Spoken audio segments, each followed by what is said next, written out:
बिस्मिल्लाहिर्रहमानिर्रहीम, अस्सलामु अलैकुम। लाखों करोड़ों दुरूदो सलाम मोहम्मद मुस्तफ़ा सल्लल्लाहु अलैहि वसल्लम और आले मोहम्मद पर।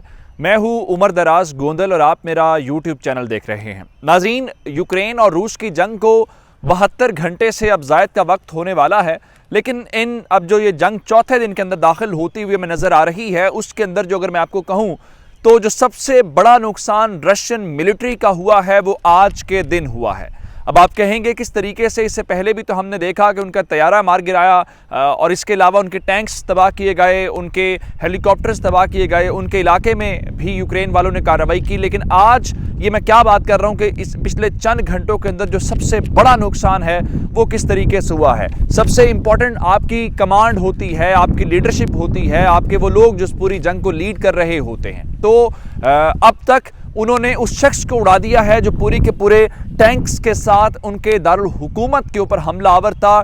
56 टैंक्स ने घेरा किया हुआ था उनके दारुल हुकूमत कीव का, और वहां पे जो जनरल था, अब मैं आपको ये बहुत बड़ी स्टेटमेंट दे रहा हूं कि जो जनरल था रशियन फौज का, उसको यूक्रेन ने मार दिया है। ये कौन सा जनरल है, ये क्या कमांड कर रहा था और किस वजह से हमला पसपा हो रहा है रशिया का, ये हमारे पास डिटेल्स आ गई हैं जो मैं आपके साथ शेयर करने वाला हूं। और उसके बाद अब जब इन चंद घंटों के दौरान यूक्रेन वाले जो हैं वो रशियंस को थोड़ा मुश्किल में डालते हुए नजर आ रहे हैं, तो उसमें एक और आपको डेवलपमेंट बताना चाहता हूं कि कल तक वो कह रहे थे कि सबसे पहले ये यूक्रेन वालों ने कहा कि आइए बातचीत करें, हम आपसे मुलाकात करना चाहते हैं। अब रशियंस का डेलीगेशन भी पहुंच गया है, लेकिन यूक्रेन वाले कह रहे हैं कि आपकी शराइत के ऊपर मुज़ाकरात नहीं करेंगे, और उन्होंने एक तरह से मुज़ाकरात से इनकार किया। लेकिन किस बात पर इनकार किया, ये बड़ी इंटरेस्टिंग है, ये भी आपको बताऊंगा। और फिर दूसरी जानिब इस वक्त जितने हमले हो रहे हैं उसमें सिर्फ यूक्रेन की सरहद के ऊपर रशिया से हमले नहीं हो रहे, बेलारूस की तरफ से भी हमले हो रहे हैं। उनके सदर ने भी यूक्रेन को ये धमकी दी है कि हमारी फौज भी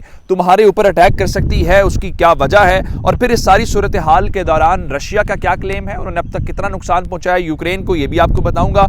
और फिर आखिर में आपको बताऊंगा कि यूक्रेन ने अपने शहरियों को एक नई स्ट्रेटजी बताई है। अगर आप चाहते हैं कि रशियन फौज की मूवमेंट स्लो हो जाए, आप चाहते हैं कि जंग थोड़ी सी तवील हो, हम रशियंस को थकाएं, तो ये काम है जो हर शहरी, आम शहरी जहां पे मौजूद है वो करे। ये तमाम डिटेल्स आपके सामने रखूंगा। लेकिन अगर आपने अभी तक चैनल सब्सक्राइब नहीं किया और आप चाहते हैं कि आपको मुस्तनद और बरवक्त खबरें मिलती रहें, तो हमारा चैनल सब्सक्राइब कर लीजिए, बेल आइकन के ऊपर क्लिक कर लीजिए ताकि हमारी आइंदा आने वाली वीडियोस बर वक्त आप तक पहुंच रहे। इस जंग को 72 घंटे से ज़ायद का वक्त हो गया है और चौथे दिन के अंदर ये जंग दाखिल हो गई है।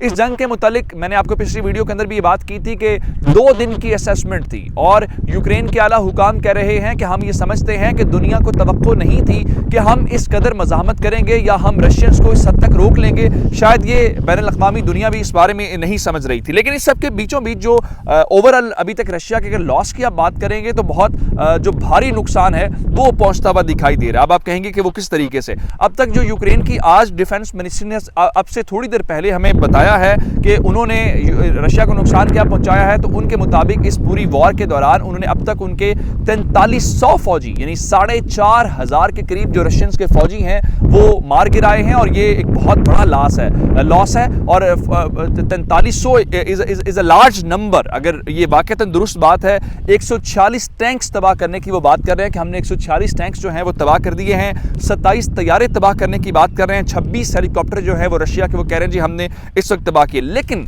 ये तो वो नुकसान है जो दोनों जानिब से कह रहे हैं जी हमने उनका तैयारा मार गिराया है, उनके ड्रोन्स मार गिराए हैं, जैसे वो कह रहे हैं यूक्रेन के जो टर्की के दिए हुए ड्रोन्स थे हम तबाह कर रहे हैं। लेकिन असल लड़ाई कहाँ पे है? असल लड़ाई है दारुल हुकूमत के अंदर, और दारुल हुकूमत जो है वहाँ पे कब्जा करना बहुत ज़रूरी समझते हैं। उसकी 2 वजूहात हैं। एक, अगर उन्हें सदर को कैप्चर करना है या उसको मारना है तो उसके लिए ज़रूरी है। ज़ेलेंस्की के मुतालिक गो के रशियंस कल कह रहे थे जी वो तो दारुल हुकूमत से फ़रार हो गए हैं, उनकी वीडियो जो है वो रिकॉर्डेड शुदा हैं, लेकिन लड़ाई भी वहीं पे है। मैं अब से थोड़ी देर पहले जब हम वहाँ से अपनी अपडेट्स ले रहे थे, चीज़ों को फॉलो कर रहे थे, तो कीव जो दारुल हुकूमत है उससे थोड़ा बाहर जो है यूक्रेनियों ने क्या किया है कि एक पुल को उड़ा दिया। अब उस पुल को उड़ाने का मतलब ये है कि अगर वो शहर के अंदर दाखिल होना चाहते हैं तो जो रशियन ट्रूप्स हैं उनकी मूवमेंट मजीद स्लो पड़ गई है, वो मजीद जो है उनको टाइम लगेगा, इतनी आसानी से ये नहीं हो पाएगा। अब आते हैं इस तरफ की जनाब अली, जो अभी तक आप ये कहें कि ऐसा क्या हुआ है कि जिसकी बुनियाद के ऊपर ये इतने बड़े लॉस की मैं बात करूं। अब आते हैं इस बात के ऊपर,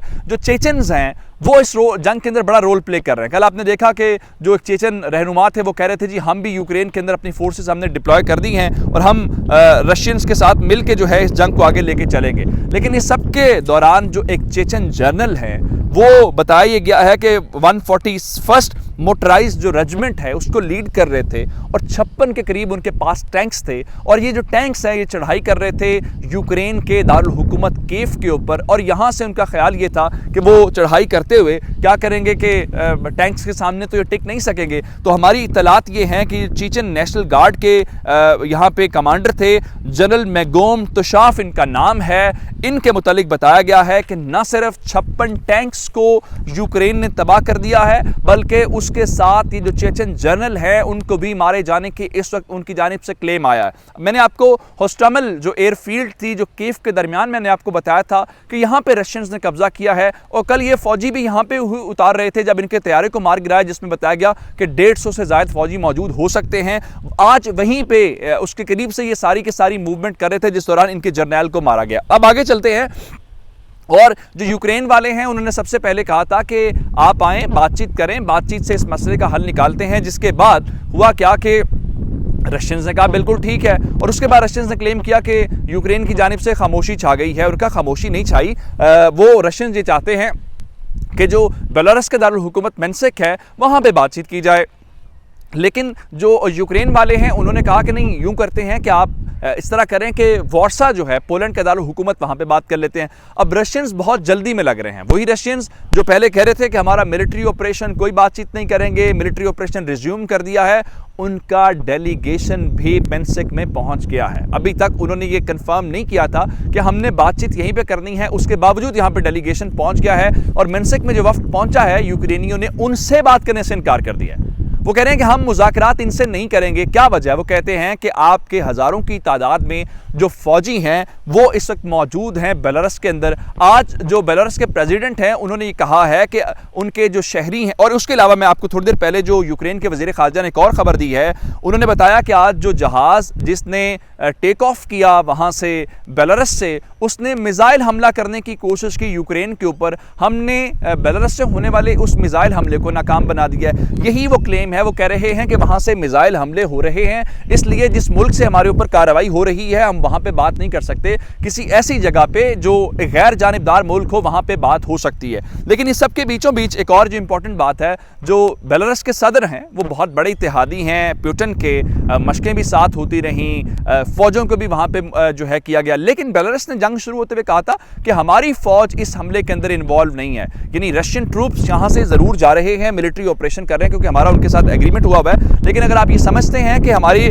जो फौज है वो इस ऑपरेशन के अंदर पार्टिसिपेट कर रही है तो ये बात दुरुस्त नहीं है। लेकिन आज पहले मौके के ऊपर जो बेलारूस के सदर हैं उन्होंने कहा है कि हम भी यूक्रेन के ऊपर हमला कर सकते हैं। क्यों कहा है? उन्होंने कहा जी हमारे जो शहरी हैं उनको यूक्रेन के अंदर इस वक्त आज जो है वो हरास किया जा रहा है, और अगर हमारे शहरियों की हरासमेंट जारी रही तो इसका मतलब ये होगा कि हमारी फोर्सेस भी मिलिट्री ऑपरेशन कर सकती हैं। अब ये बहुत बड़ी बात है कि अगर वो इस किस्म की कार्रवाई करते हैं तो इससे क्या होता है। लेकिन दूसरी जानिब रशियंस भी क्लेम कर रहे हैं, जिस तरह उन्होंने बताया कि हमने उनके 4300 फौजी मार दिए हैं, तो रशियंस कह रहे हैं जी कल को 850 के करीब थी, 975 ऐसे मिलिट्री टारगेट्स हैं जो हमने आज के रोज तक तबाह कर दिए हैं। हालांकि सिर्फ मिलिट्री इंफ्रास्ट्रक्चर नहीं है, मैंने आपको आज ऑयल डिपो की खबर दी, मैंने गैस पाइपलाइन की दी, कल मैंने आपको डैम की दी थी। रशियंस के सामने जो आ रहा है वो तबाह कर रहे हैं। एक हमने ऐसी फुटेज भी देखी जहां पे रेजिडेंशियल एरिया के अंदर उनके फौजी रुके हुए हैं, लोग कह रहे हैं कि अब ये यहाँ पे तबाही मचा रहे। उसके अलावा अब यूक्रेन ने अपने आम शहरियों को कहा है, चूंकि जंग है और जंग के अंदर ज़रूरी नहीं होता आप कहें कि अगर खुदा न खास्ता किसी भी मुल्क की हो तो सिर्फ और सिर्फ फ़ौज ही लड़ती है, आम शहरियों से भी ताउन लिया जाता है। आम शहरी भी अपनी जो लॉ इन्फोर्समेंट एजेंसीज हैं उनके साथ मिलकर लड़ते हैं। उन्होंने अपने लोगों से कहा है कि जो साइंस बोर्ड हैं, यानी जो डायरेक्शन बताते हैं कि एक शहर से दूसरे शहर की तरफ या विद इन सिटी बताते हैं, उनको मिटा दें, मिटा नहीं सकते उनको गिरा दें ताकि रशियंस को इस बारे में कोई इन्फॉर्मेशन ना मिले। दूसरे नंबर पर उन्होंने कहा है, जिस तरह मैंने आपको बताया कि कीव के बाहर उन्होंने ब्रिज उड़ा दिया, एक और बात उन्होंने अपने शहरियों से की है कि आप मेहरबानी करें कि वो तमाम ठिकाने नकलो हमल के तबाह करें। उसके अलावा उन्होंने कहा कि आपसे अगर हो सकता है दरख्त काटें, सड़कों के ऊपर गिरा दें, ताकि जो रशियन मूवमेंट है वो ना हो सके और हम जो रशियंस को ज़्यादा से ज़्यादा देर डिले करें, उनको थकाएं। अगर वो थकेंगे तो इस दौरान जाहिर बात है जैसे फ्रांस असला दे रहा है, दीगर ममालिक असला दे रहे हैं, तो यूक्रेनियों के पास असला आएगा तो वो बेहतर अंदाज में जवाब दे सकते हैं। ये अब तक की अपडेट्स थी। मुझे उमर दराज गोंदल को फेसबुक, ट्विटर, इंस्टाग्राम के ऊपर फॉलो कर सकते हैं। मेरा यूट्यूब चैनल सब्सक्राइब कीजिएगा। आपकी समातों का बहुत शुक्रिया। खुदा हाफिज़।